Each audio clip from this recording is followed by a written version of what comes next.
I just don't like it when people like have these like important.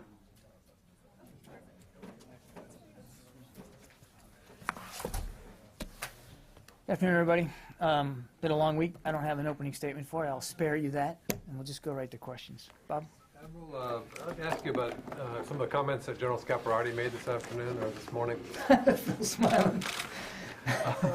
And I know why, because you didn't get a question at the last one. Go ahead. Well, Sorry. when he was asked about his assessment of North Korea's ability to miniaturize a nuclear warhead and to mate it with a long-range missile, he said he believes they probably have that capability. Does Secretary Hagel also believe that, and have they discussed that? Certainly, General Scaparrotti keeps the Secretary apprised of all matters of relevance there on the Korean Peninsula. We have no reason here in the Pentagon to doubt General Scaparotti's views on this. Certainly, there's no question that the North Korean regime continues to try to pursue a nuclear weapons capability and program. There's no question about that, and we try to monitor that progress as best we can. I think the general was as honest with you as he could be. And again, the Secretary shares the general's concerns about their attempts to acquire this capability. The Secretary agrees with General Scaparrotti that this is a capability that they want. And I think the Secretary also shares the general's views of the seriousness of the matter and the degree to which we need to constantly monitor it. Is there anything more to do, be done beyond monitoring it, as far as Hagel's concerned? I think General Scaparrotti put it pretty well. I mean, this is a pretty opaque regime. It's hard to know with great certainty what's going on there on any given day. But we remain very, very focused on security on that peninsula. And as I think the talks this week testified to, we remain very committed to our treaty alliance commitments on the peninsula and to the South Koreans as well. So I think the best we can do is to continue to monitor it and watch it best we can, with an understanding, and I think General Scaparrotti made this clear as well, with an understanding that there's going to be a limit to everything that you could possibly know. If I could follow up, please. Sure. Scaparrotti said he believes they have the capability. You just said it's a capability they want, which is a far cry from actually having. He didn't say that they have the capability to put a nuclear weapon on an ICBM. He said he believes they have the capability to miniaturize, to get to that. But they have not moved. We've not seen evidence that they've done it, and we've not seen certainly any evidence that they're testing or in development of it. So I think the general was also clear that they are a ways away from developing that capability. Wait, so you think that? Sorry. No, it's okay. Go ahead. Do you think that Get your they're? chance. Well, I'm confused. Do you think that they're? So you think that they don't have the capability yet? The Defense Department broadly does not agree with General Scaparrotti that they now have that capability. Whether Let's be clear. I mean, General Scaparrotti said he believes they have the capability to miniaturize. Does DOD believe that? We have no reason to doubt the general's assessment on this. That's not the same thing as saying that they have the capability to mount, test, and deliver a nuclear weapon on an ICBM. What's The difference is the ability to get the material into a state that it could be weaponized, but not that they're at that point right now, and that's what General Scaparrotti said. Well, isn't that what miniaturization is? Mick, I don't know if I can parse it any more, and I don't want to. I think I've answered the question. We believe that they are certainly marching towards that capability, that they want that capability. We have no reason to doubt the general's belief, but as the general also said, he has no facts or evidence to confirm that. So we share his concern. We share his general belief that this is a capability they want to acquire, and that they very well could have the miniaturization capability. But even the general said, I can't say it with 100% certainty. I don't have the facts and evidence to back it up. It was his belief that they do. And furthermore, he said they haven't tested or developed it. So even if his belief were to prove true, they're still a ways away from a nuclear-capable ICBM. And again, I would say the Pentagon shares the general's concerns and his general views in that regard. But Admiral Kirby, the question I actually asked General Scaparrotti was whether or not, at what point the Koreans had the ability to marry up three essential components: a road mobile launcher, an intercontinental ballistic missile, and a miniaturized warhead. And I believe he said, I may not have the words precise, that as a commander he had to assume that they did have that capability, and specifically the capability to miniaturize a warhead. And he thought that they had some capability on road mobile launchers, which of course is your major concern because satellites can't track them. It's a combatant commander's job to think worst case and to assume worst case, particularly with a potential enemy like that could be there in North Korea. That's his job, to assume worst case and to think about and plan for those contingencies. And again, I think the Secretary would want him thinking that. But he also said very clearly, Barb, that he doesn't have the firm evidence or facts to back up those assertions. Is there any part of General Scaparrotti's assessment this morning that Secretary Hagel or the Pentagon disagrees with? I'm not aware of anything in particular that we would disagree with in terms of his assessments. Just about Iraq, thanks. Do you believe that ISIS is using chlorine in Iraq as a weapon? Well, we've seen the reports. Can't confirm the reports. Obviously, any use of chlorine in a weaponized capacity is of deep concern and a violation all in itself. But we can't confirm it. One of the AP reports says it's not the first time they've done it, that they used it during their blitz earlier this year. Have you seen any evidence that it's been used earlier in the year by ISIS? No. Okay. Thank you. Joe? Admiral Kirby, on Egypt, do you know if the Pentagon is concerned about the rise of extremist attacks against the Egyptian military? And lastly, what happened today, 2 attacks in Sinai, more than 30 were killed and many injured. I'm sorry, Joe. I don't have anything on those particular reports. I just haven't seen them myself. I mean, obviously, we're watching that area as closely as we can, but I don't have anything for you on that. Tom? Just to close the loop on the chlorine, the Iraqis say they believe it was used. Are you guys working with them to determine whether or not? You said you can't confirm, but you have... There's not an active investigation here on this from a DoD perspective. I think, Tom, it's important to remember what our role and our mission there is. We've got advising teams there at higher headquarters level. We are flying airstrikes, but we're not present in Iraq in any numbers, and this wouldn't be something that we would take on as an investigative matter. We obviously, it's OPCW's role to investigate those allegations. We certainly, and we've been very clear that all credible allegations of the use of chemical weapons we want to have investigated. And I know that there are agencies that are looking into this particular allegation. In a wider question of Operation Inherent Resolve, a new report came out today from CSIS, and the question the report asks by Tony Cordesman is this strategy imploding? You know, he cites, as others have, limited airstrikes. You're plan to train 5,000 moderate Syrians. He says clearly that's not enough. He mentions that ISIS is still on the move, particularly in Anbar province. This echoes what others have said. Retired General Deptula says these are too few airstrikes. There's a sense among these people that this is really more containment than a military operation. What would you say to them? Well, I haven't seen this report, so I'm loath to try to take it on point by point. What I can tell you is that we believe the strategy is working, that the policy is sound, the coalition continues to gain both momentum and strength, and we know we're having a direct effect on ISIL inside Iraq and inside Syria. I find it very interesting that we've only been flying airstrikes since August 8th. It is now the October 24th, so it's less than 3 months after the beginning of kinetic airstrikes. At which time, by the way, when we started doing it, we said this was going to be a years-long effort, that it was going to be long and complicated and tough and hard. Here we are not 3 months into it. And there are critics saying it's falling apart, it's failing, the strategy is not sound. You cannot adequately gain a sense of the strength of a strategy over the course of 3 months. It's just not possible. And it would be imprudent to do that. What we know for sure is that we are having an effect on these guys. They're losing sources of revenue through hits on refineries and now crude collection points inside Syria. They've lost command and control facilities. They've lost finance centers. They've lost training camps. They've lost countless vehicles and artillery pieces and other firing positions that they've tried to maintain around you pick the city or town. They've lost hundreds of fighters. They certainly, we believe, have lost the ability to move about as freely as they once could. And when they do, they are typically hit. So they've had to change their tactics to adapt to the pressure that we and our partners on the ground have applied to them. That doesn't mean they're defeated.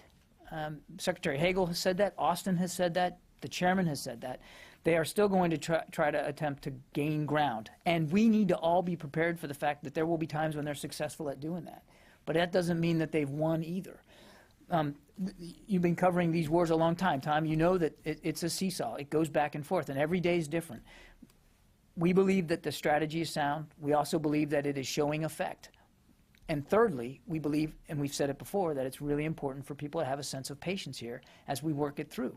Poole and others who've been down this road before, he, ran the air campaign for the first Gulf War.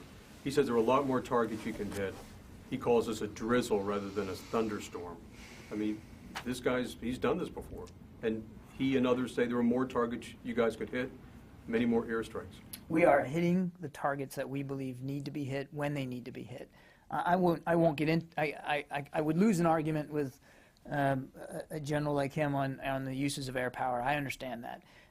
But I'd also ask for the critics of the strategy who aren't involved in it every day, who aren't down in Tampa, who aren't helping General Austin work his way through targeting decisions, which are very difficult, meaningful decisions he has to make, he and his staff, to give him a little room to make those decisions, because the General Austin has to apply a sense of balance to his decisions that I don't think everybody fully appreciates. We have to be discriminate about what we hit, where and when. ISIL doesn't. And we have to be mindful of the fact that every decision we make or don't make not only has an effect on ISIL, it has an effect on potentially innocent civilians. So we're confident that, again, the strategy is working. We're confident that the targeting and the decisions that are being made from a kinetic perspective are being made with sound analysis to the best that we can. And again, I think a sense of strategic patience is called for here. It's not even 90 days into this. Yeah, Phil. Emerald, just a quick follow-up on Tom's question. Is CENTCOM deliberately spacing out its use of air power so that ground forces in Iraq and Syria can catch up when they are able to, even though it's going to take a lot longer than clearly the U.S. has the ability to deliver ordnance? In other words, are they not destroying the targets they could because destroying them all up front would create a gap that Syrian forces on the ground and Iraqi forces on the ground couldn't exploit because they're just not ready to do so yet? I don't know that I have enough information to answer that specific question, but I think what I can tell you with certainty is that the decisions that they make from an airstrike perspective are done with a higher sense of utility. So you don't want to, in Iraq specifically, we're very much flying missions that are in support of Iraqi security forces and Kurdish forces on the ground. So you want those strikes to be meaningful to them so that they're either coming to their aid and assistance and making it easier for them to do their job or helping clear the way so they can further advance. So they are tied very much to the ground efforts by the Iraqi security forces and the Kurds. And that automatically forces you to be self-limiting in terms of what you're hitting and when and how. I think there's this, this notion that, we're just flying over Iraq, hour by hour, just hitting at every pickup truck we see, and that's just not the case. You want these strikes to hit meaningful targets. You want to degrade and destroy their capabilities, and sometimes that means working very much in concert with the capabilities of your partners on the ground and how fast they can go and how far they can go on any given day. And on the ground, it's a mixed picture. We've talked about that. On the chlorine attacks in Iraq, can you tell us which agency or which government will be responsible for finally confirming whether or not they were used to be able to trigger a response by the U.S. military? My understanding is this is a responsibility of OPCW.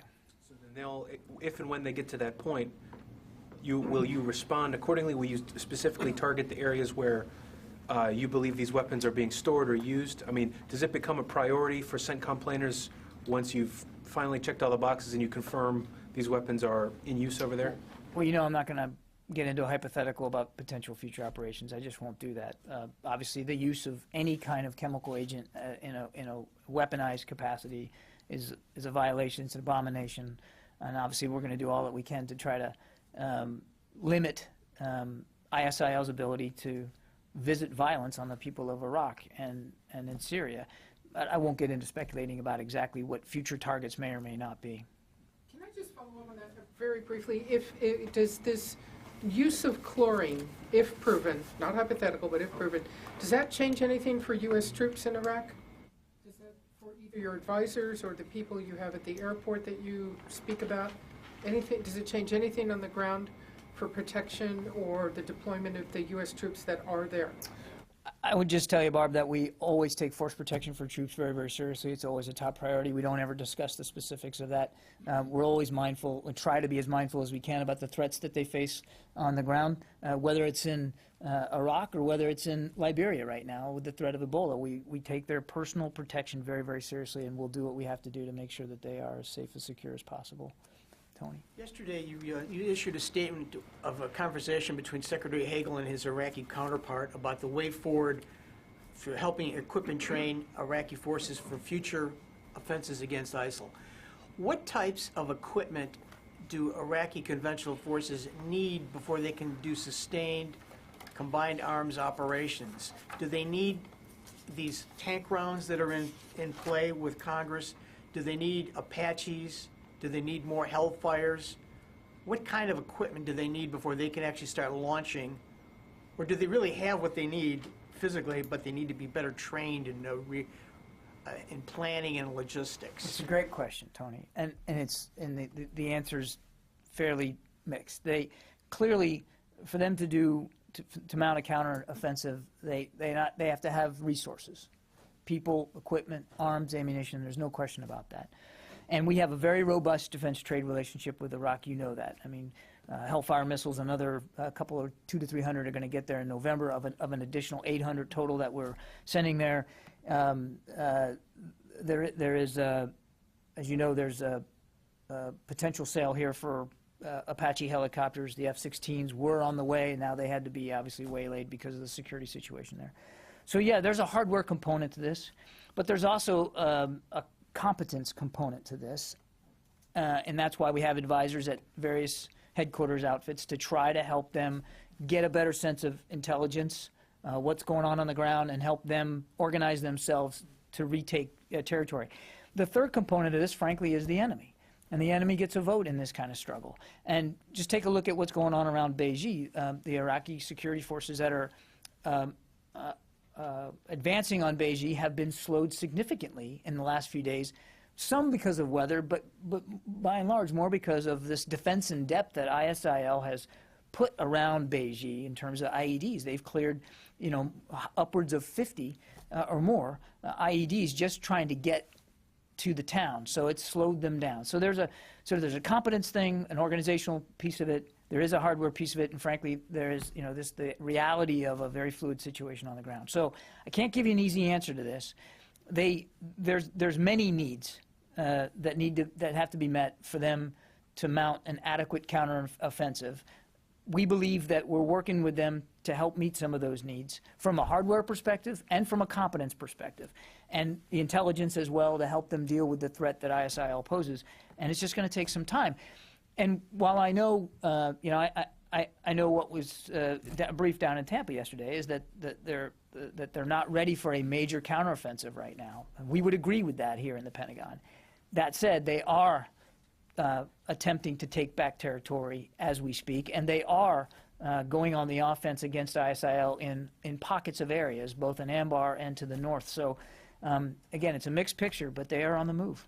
They're on the move, and should the public expect then, this is going to take a number of months before they can mount a major Mosul Dam-like offensive? I don't know that, well, it's going to be a while before you see a major offensive back in Mosul. I think it's General Austin talked about that. That is that will be, if affected, a decisive moment against ISIL in Iraq. They are not ready for that moment right now, and I don't think anybody here is willing to put a date certain on when they would be. But it's quite a ways off. The effort right now is in Anbar and throughout that province, and then again into areas in the north. Yep, Diane. I just wanted to go back to North Korea for a second, if you wouldn't mind. Sure. Secretary Hagel is endorsing the general's view, even though there's no facts or evidence to support his conclusion about North Korea's capabilities. Yeah, let me try this again, because the Secretary shares the same concerns that General Scaparrotti shared with you about the capabilities they are trying to pursue. And he has no reason to doubt the General's belief that they are advancing towards that capability. Even though there's no facts or evidence to support it. He has no reason to doubt the General's concerns about that capability. But he also agrees with the General that we don't have a smoking gun piece of evidence that would indicate that they are at that stage. I mean, I don't know how more simply I can put it.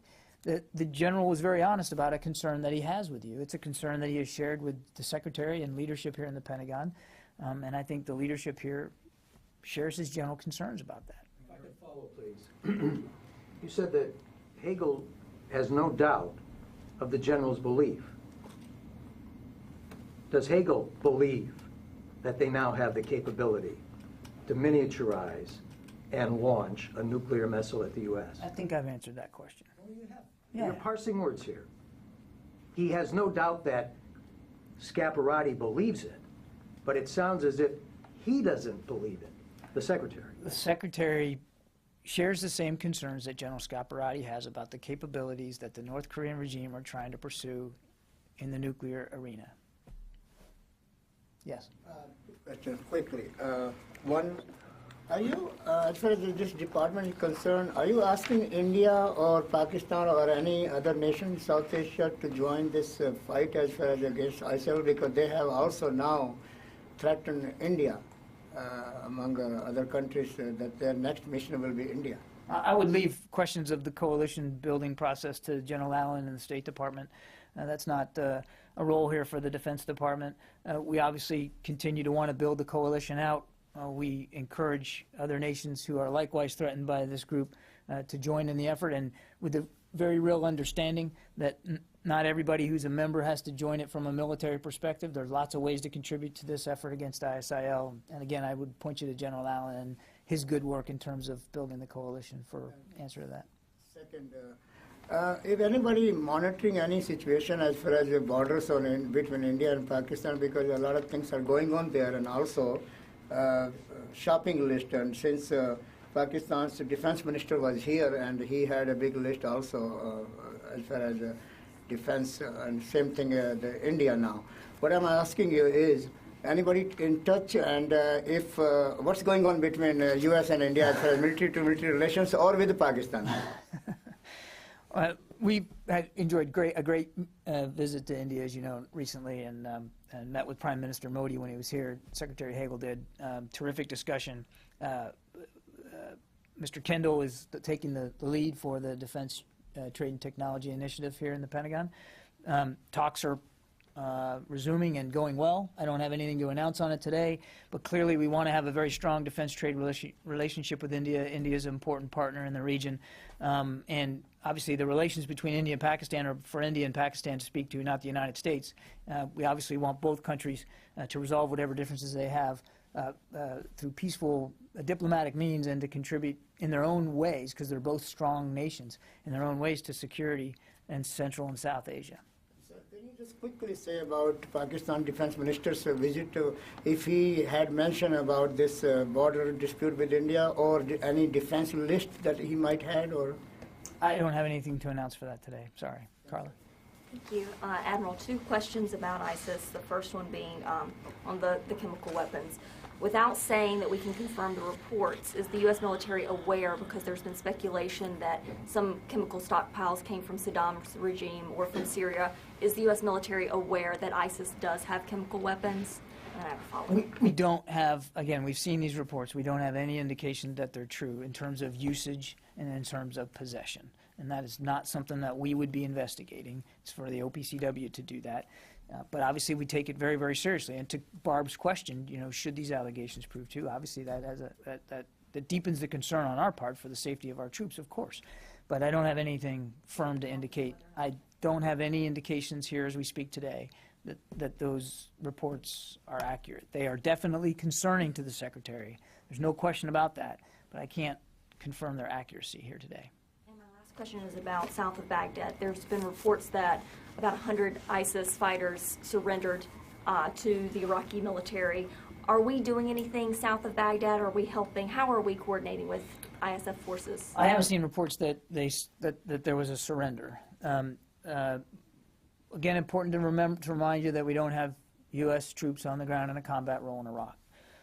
What we have done to the south and to the southwest of Baghdad is conduct airstrikes, and we've been doing that for several weeks as appropriate to get at what we call dynamic targets there, because ISIL continues to want to threaten the capital city.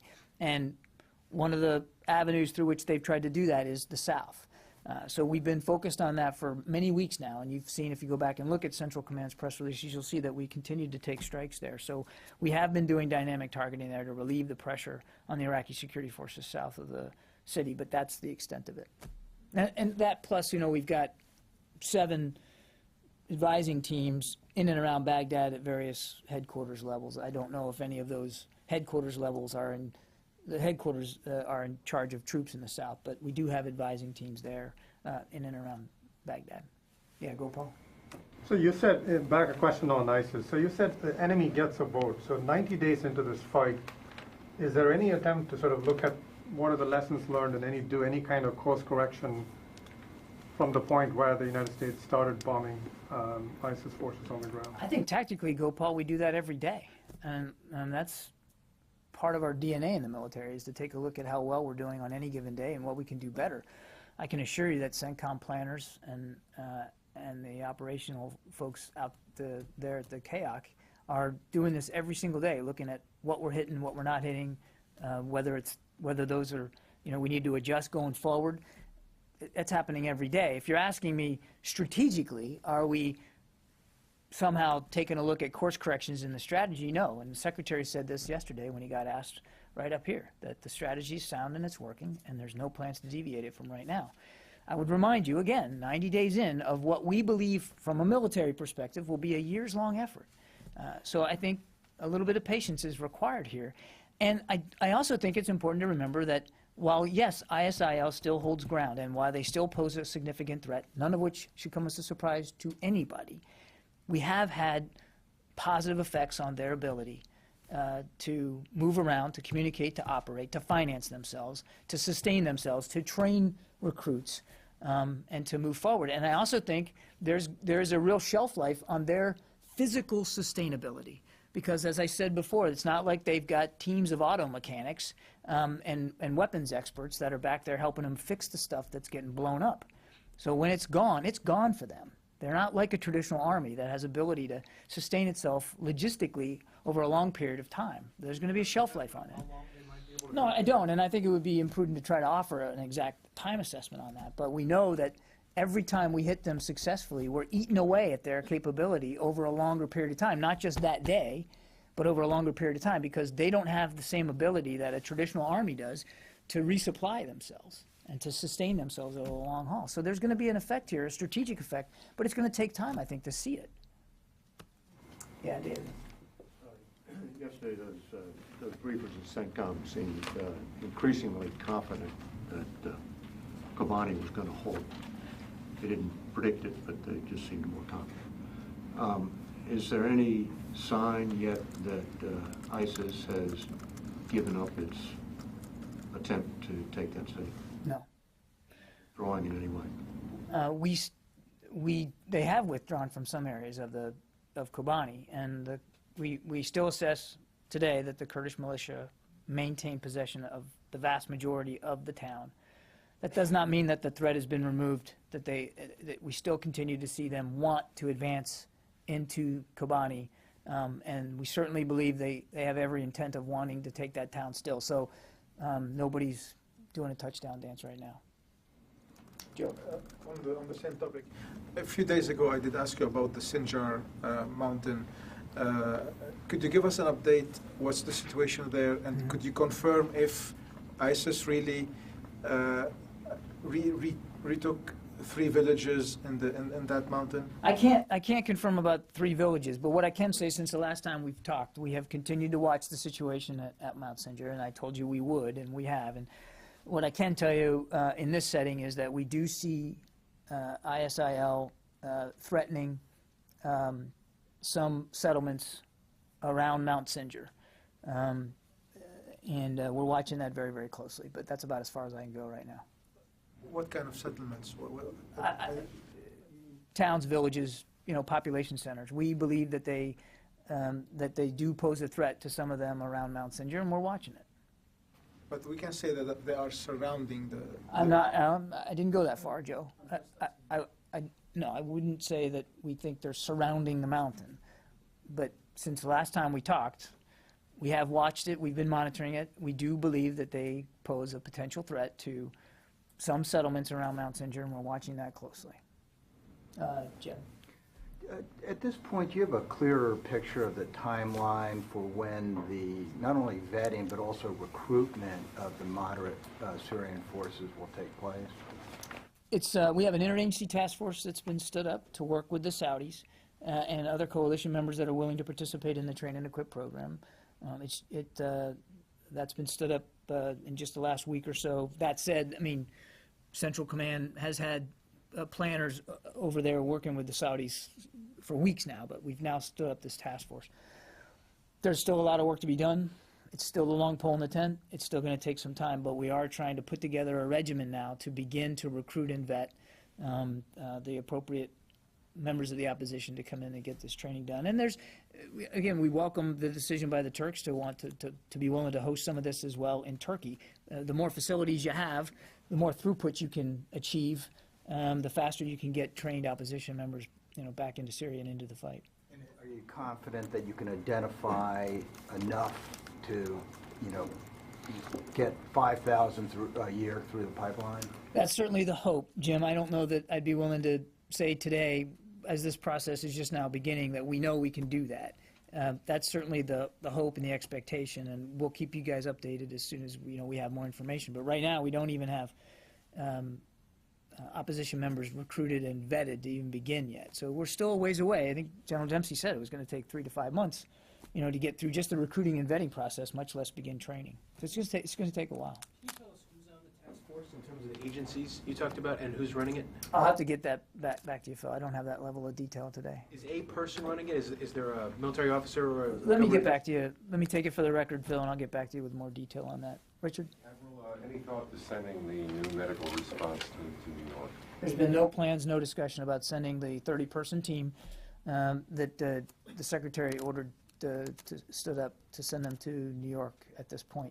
I would remind you that they just started training this week, 2 days ago, and that training will take them about a week, after which they'll be on this 30 days sort of tether to be ready to deploy. But they're still going through training right now at Fort Sam Houston, and it hasn't ended yet. Maggie, you had your hand up.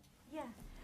During the first week of airstrikes in Syria, coalition forces destroyed the majority of the oil refineries that the Islamic State held. And it's my understanding now that the Defense Department and its allies are going after the oil reserves. Can you tell me how many oil reserves there are, because you were able to give us a rough figure for the refineries? Yeah, these aren't oil reserves. I think you've seen a couple of strikes on what we call crude collection points. So these are areas where they literally truck in the crude before it then is distributed to refineries to be refined. Those collection points are vulnerabilities for them. We think that they contribute overall, not just the collection points, but their oil revenues, contribute to potentially $1 million a day, something like that. I know that they've CENTCOM has taken some strikes on them. I don't know the exact number. I haven't kept count of it. And I don't have a hard number for you in terms of exactly how many we think they're using. These are not, they're not fixed building facilities. They're simply places in the desert where they collect the trucks. They just bring them in. So it's not, it's a very ephemeral position. It can move and change, and so it's not like they possess a certain number. I know that, and I really don't want to get into future targeting, but I know there are at least several that CENTCOM is watching, and I don't think I'd go beyond that in terms of characterizing the number. And just really quick, on Ebola, on the Air Force jet that took the Ebola sample from New York City down to Atlanta, what day was that on? Because I don't think that's a detail that we got. What day was that on? And that was where's yesterday, isn't that right? Yesterday, last night. Where's the jet now? Is the jet returned to Joint Base Andrews, or? My understanding is it's back at Andrews. Okay, how does this work? Does the jet get quarantined after that, or is it good to go? The blood samples were treated appropriately, like the hazardous materials that they are. All precautions were taken. At no time was the crew of the aircraft at any risk, or the aircraft itself. There was certainly no